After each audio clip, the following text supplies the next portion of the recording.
समृद्धी औद्योगिक प्रशिक्षण संस्था जामरुड रोड तालुका जिल्हा बुलढाणा। आता 12वीची गरज नाही। 10वी पास विद्यार्थी 2 वार्षिक ITI केल्यानंतर 12वीच्या समकक्ष मानल्या जाईल। ट्रेडर्स, इलेक्ट्रिशियन, फिटर, वेल्डर प्रवेश देणे सुरू। मुलींसाठी फी मध्ये विशेष सवलत। संपर्क 98 mother Teresa school of nursing Buldhana. GNM साठी प्रवेश देणे सुरू। पात्रता 12वी उत्तीर्ण। शिष्यवृत्ती उपलब्ध। SC ST मोफत प्रवेश। संपर्क Mother Teresa school of nursing Jamrud road Kolwad Buldhana.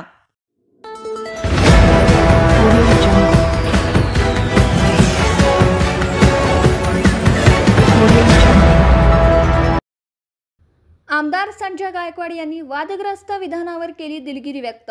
माझ्या बोलण्याचा विपर्यास केला गेला। आमदार गायकवाड हिंदी भाषेच्या मुद्द्यावरून बोलताना आमदार संजय गायकवाड यांनी छत्रपती संभाजीराजे व शिवराय यांच्याबद्दल असभ्य शब्दांचा वापर करून प्रतिक्रिया दिली होती। यामुळे संपूर्ण राज्यात शिवभक्तांच्या भावना दुखावून वाद निर्माण झाला होता। त्यावर आज आमदार संजय गायकवाड यांनी स्पष्टीकरण दिलं असून माझ्या शब्दाचा विरोधकांनी विपर्यास केला। मी शिवभक्त असून माझं शिवप्रेम संपूर्ण जगाला माहिती आहे।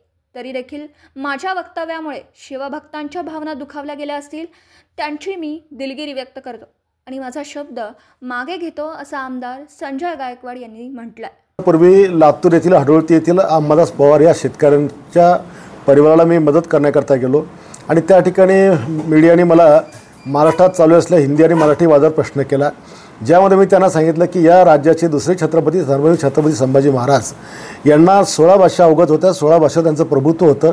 एवढेच नाही तर छत्रपती शिवाजी महाराज, ताराराणी, येसूबाई आणि महासाहेब जिजाऊ यांना देखील अनेक भाषा त्यांना त्या ठिकाणी त्यांचं अवगत होतं।